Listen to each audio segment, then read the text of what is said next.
I used to sit by my window at night and I'd dream about great adventures. I'd read about them. You know, I'd go in to fight wars and climb mountains and sail on oceans. I read a book called A Battle Cry by Leon Uris.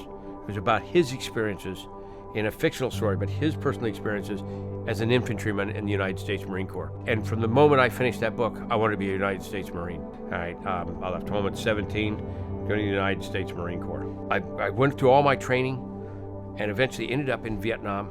I flew in over 1,000 combat missions. I went to Israel with the idea of going into the Israeli army and serving that country. I spent approximately 4 years there. And I went on to South Africa. And I went there and I served the South African Parachute Brigade in a very small organization called Pathfinders. It was worth it, because once again I was sticking my neck out for what I believed in. Something bigger than me. It was August 29th, 1981. It was 3:30 in the afternoon. I started getting a rotten feeling, and I just looked at my watch.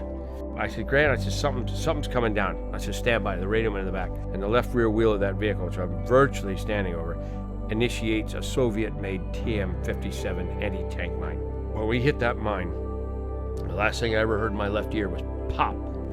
I thought, well, we've hit a mine.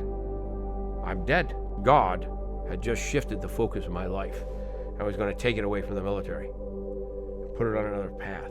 My first prosthesis was the right leg. Okay, the technology for that was late 1920s, early 1930s. And I had a wooden knee, and if it got wet, it'd freeze. I had what I had. September 12th, 1990, I began a journey around the world on a route that's never been done. It is very extreme. On a motorcycle that no one has ever taken around the world. It's a 1972 white line. I went to the bottom tip of Africa at Cape Agulhas, and I went north through the middle of Africa on into the Sahara Desert. I crossed the Sahara and I made the Mediterranean Sea. Never been done on a Harley Davidson. Let alone someone with 160% disability. I went on to Europe and all the way to the North Cape in the Arctic, at the very top tip of Europe. Back to England, to Baltimore, to Prudhoe Bay in the Arctic, which is the highest point attainable by any road in North America. From there to the bottom tip of South America via the Amazon. And this thing was morphing into something. That journey was 3 years and 7 months. Now, Skip, with Skip, the relationship, personal relationship, a friendship began almost immediately. He has given me a whole new level of being able to operate because I am so high activity. I lived in agony. I just went from one horrible, painful sore to another, to lumps, to you name it. With Precision, it was relief.